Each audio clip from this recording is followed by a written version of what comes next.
आइए आज हम जानते हैं कीबोर्ड के बारे में। कीबोर्ड एक मुख्य इनपुट उपकरण है जिसमें अनेक कीज़ होती हैं। इन्हीं कीज़ को दबाकर कंप्यूटर में डेटा डाला जाता है। कीबोर्ड की कीज़ टाइपराइटर की कीज़ की तरह होती हैं। डेस्कटॉप कंप्यूटर के मुकाबले में लैपटॉप कंप्यूटर में कीज़ कम होती हैं। ये राइट हैंड साइड की तरफ आप ये जो कीज़ देख रहे हैं ये आपको लैपटॉप में नहीं मिलेंगी। डेस्कटॉप में कीबोर्ड अलग दिखाई पड़ता है जबकि लैपटॉप में यह उसके साथ ही होता है। दिखने में कीबोर्ड कई तरह के हो सकते हैं किंतु इनका मूलभूत कार्य एक जैसा ही होता है। कीबोर्ड का मुख्य भाग अक्षर तथा अंकों यानी अल्फ़ाबेट्स और नंबर से बना होता है।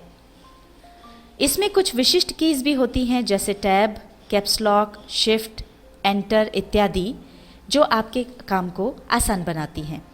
आइए अब इन कीज़ का उपयोग सीखते हैं। आइए सबसे पहले सीखते हैं स्केप की का उपयोग। स्केप की आपके कीबोर्ड पर लेफ्ट हैंड साइड में सबसे ऊपर पहली की होती है। इसका उपयोग प्रायः किसी टास्क को कैंसिल करने के लिए किया जाता है। आइए देखते हैं वो हम किस तरह से कर सकते हैं। मान लीजिए आपने स्टार्ट मेन्यू खोला हुआ है पर इसमें से अब आपको कोई प्रोग्राम नहीं चाहिए और आप इसे कैंसिल करना चाहते हैं, तो उसके लिए आप अपने कीबोर्ड पर स्केप की को प्रेस कर दें और ये चला जाएगा। या कभी गलती से राइट क्लिक हो गया है और पॉपअप मेन्यू सामने आ गया है और आप इसे कैंसिल करना चाहते हैं तो आप स्केप की को प्रेस कर दीजिए और ये पॉपअप मेन्यू चला जाएगा।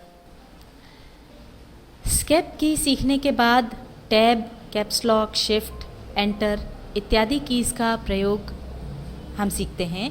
इनका प्रयोग प्रायः टाइपिंग के दौरान होता है और उसके लिए हम पहले एक प्रोग्राम जिसका नाम है नोटपैड ओपन कर लेते हैं। नोटपैड ओपन करने के लिए आप स्टार्ट पर जाकर क्लिक करें और यहाँ से आप जाएं ऑल प्रोग्राम पर। ऑल प्रोग्राम में आप एक्सेसरीज़ में जाएं और एक्सेसरीज़ से ये देखिए यहाँ पर नोटपैड है, इसको क्लिक करें। ये नोटपैड ओपन हो गया है। यहाँ पर अब हम हमारा टाइपिंग का काम कर सकते हैं और अपनी इन कीज़ की प्रैक्टिस के लिए हम एक सेंटेंस टाइप कर लेते हैं। Ram is a good boy. आपके अल्फ़ाबेट्स वाली जो कीज़ हैं उनकी मदद से हमने Ram is a good boy ये सेंटेंस टाइप कर लिया।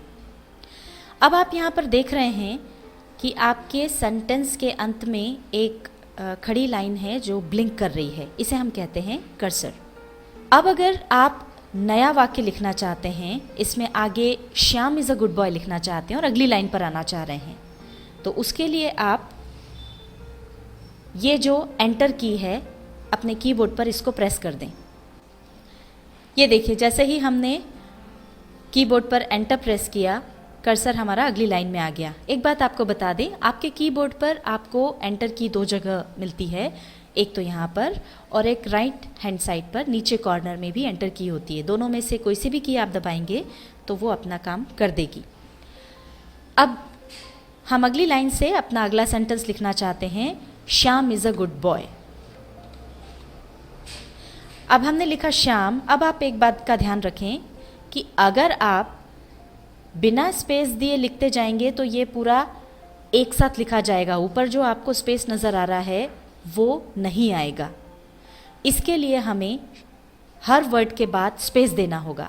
स्पेस देने के लिए आपके कीबोर्ड पर सबसे लंबी जो की होती है इसे हम कहते हैं स्पेस बार, वो आपको दबाना होगा।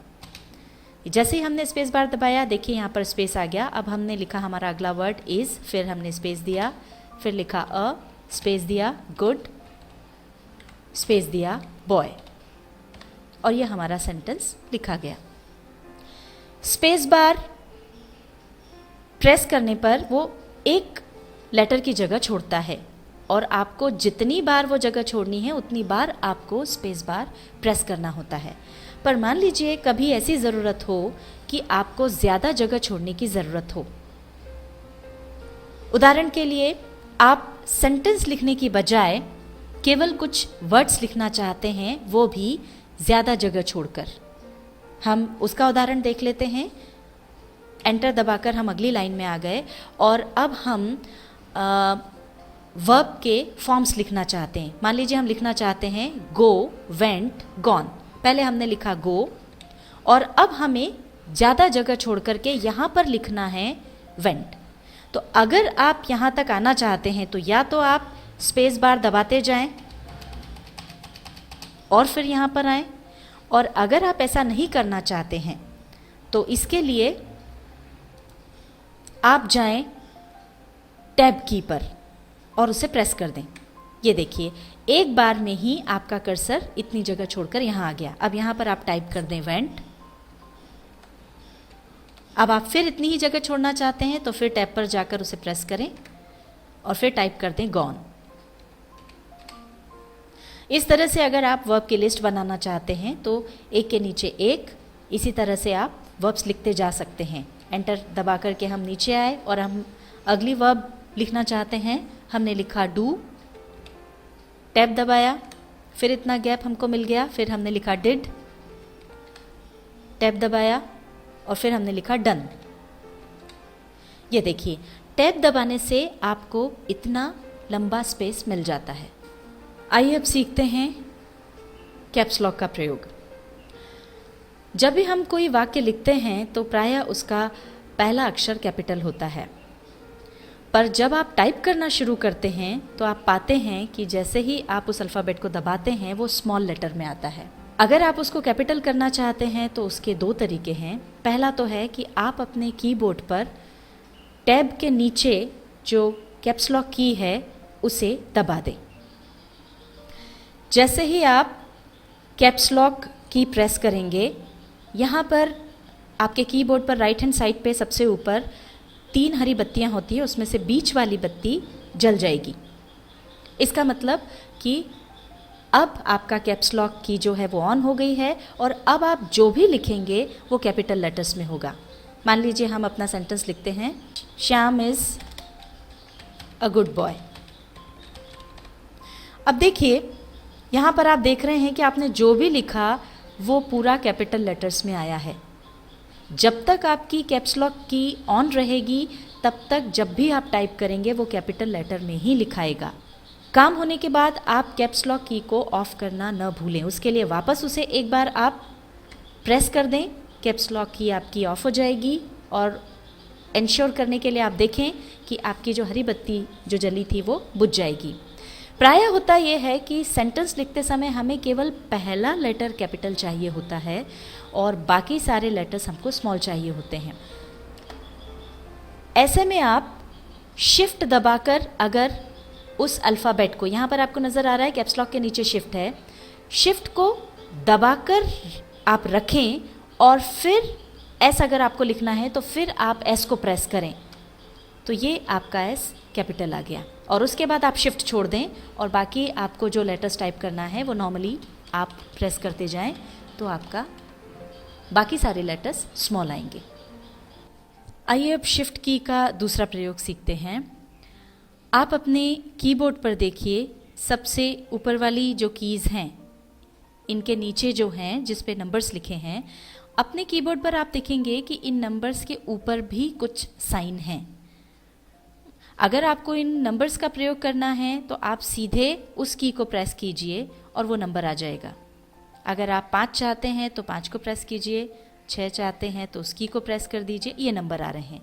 पर अगर आप इसके ऊपर जो साइन छपे हुए हैं उनका प्रयोग करना चाहते हैं तो उसके लिए आपको पहले शिफ्ट दबाना होगा।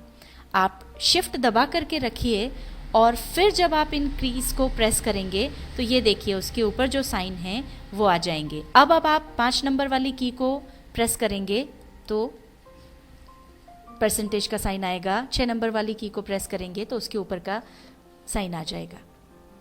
अब मान लीजिए ये जो साइंस और नंबर यहाँ पर आए हैं वो हमें नहीं चाहिए, हम उन्हें मिटाना चाहते हैं।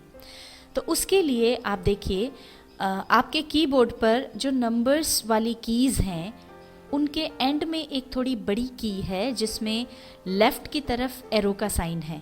इसे हम कहते हैं बैकस्पेस की। इस बैकस्पेस की को आप अगर प्रेस करते जाएंगे तो ये जहाँ भी हमारा कर्सर है उसके लेफ्ट की तरफ से ये लेटर्स को या नंबर्स जो भी हैं उनको मिटाना शुरू कर देगी। और अगर आप इसको दबा करके रखेंगे तो ये कंटिन्यूस आपकी लाइन इस तरह से मिटती जाएगी। पर मान लीजिए आपको लेफ्ट की तरफ से लेटर्स नहीं मिटाना है। आपका कर्सर मान लीजिए यहाँ पर है और ये जो श्याम लिखा हुआ है ये आपको नहीं चाहिए। अब अगर आप बैकस्पेस की को दबाएंगे तो इसके लेफ्ट में कुछ नहीं है जिसको ये मिटाए। तो इसके लिए अगर आप श्याम को मिटाना चाहते हैं तो या तो आप अपना कर्सर श्याम के एंड में रखें, और अगर आपका कर्सर शुरुआत में है तो आप यहाँ पर डिलीट की का प्रयोग कर सकते हैं। डिलीट की ये जो आपके एरोज होते हैं उसके ऊपर यहाँ पर आपको एक लंबी की के रूप में मिलेगी। आप अपने कीबोर्ड पर डिलीट की को जैसे ही प्रेस करेंगे तो एक एक करके सीधी तरफ से लेटर्स मिटना शुरू हो जाएंगे। ये देखिए इस तरह से। तो बैकस्पेस की लेफ्ट की तरफ से अक्षरों को मिटाती है और डिलीट की राइट की तरफ से अक्षरों को मिटाती है। आइए अब हम सीखते हैं एरो कीज का उपयोग। इनका उपयोग कर्सर को ऊपर ले जाने, नीचे लाने, लेफ्ट में ले जाने या राइट में ले जाने के लिए किया जाता है और वो डायरेक्शन आपको इन कीज पर नज़र आता है। मान लीजिए हमारा कर्सर यहाँ है, या तो हम इसे माउस की मदद से इधर ला सकते हैं, और अगर आप इन कीज़ का उपयोग करना चाहते हैं तो आप वैसा भी कर सकते हैं। मान लीजिए हम अपने कर्सर को राइट में लाना चाहते हैं तो आप राइट एरो वाली की को प्रेस कीजिए और ये देखिए आपका कर्सर राइट में आ गया। लेफ्ट में ले जाना है तो आप इसे लेफ्ट में भी ले जा सकते हैं। अब अगर आप इसे ऊपर ले जाना चाहते हैं तो अप वाले एरो को आप प्रेस कीजिए, नीचे लाना चाहते हैं तो जो डाउन वाला है उसको प्रेस कीजिए। आइए अब हम सीखते हैं होम की और एंड की का उपयोग। आप यहाँ पर स्क्रीन पर देख सकते हैं कि अभी हमारा कर्सर जो है वो इस लाइन की शुरुआत में है। अगर आप इस लाइन के एंड में आना चाहते हैं तो आप एंड की पर जाकर उसे प्रेस कर दीजिए। ये देखिए आप एंड में आ गए। और अब अगर आप शुरुआत में कर्सर ले जाना चाहते हैं तो आप होम की पर जाइए और उसे प्रेस कर दीजिए और आप देखेंगे कि लाइन की शुरुआत में आपका कर्सर आ गया। तो अब इन कीज़ का प्रयोग आप कर सकते हैं। इसके लिए आप चाहे एरो कीज़ का उपयोग करें, होम की का प्रयोग करें, एंड की का प्रयोग करें या माउस का उपयोग करें। होम की और एंड की के पास दो कीज़ और हैं, पेज अप और पेज डाउन।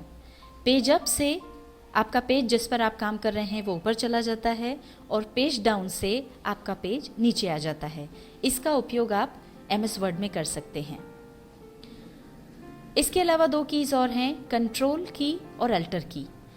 कंट्रोल की और अल्टर की के साथ दूसरी कीज़ के कॉम्बिनेशन का उपयोग करके हम इन्हें विभिन्न कामों के लिए शॉर्टकट कीज़ के रूप में यूज़ करते हैं, जिसे आप आगे नोटपैड में सीख सकेंगे।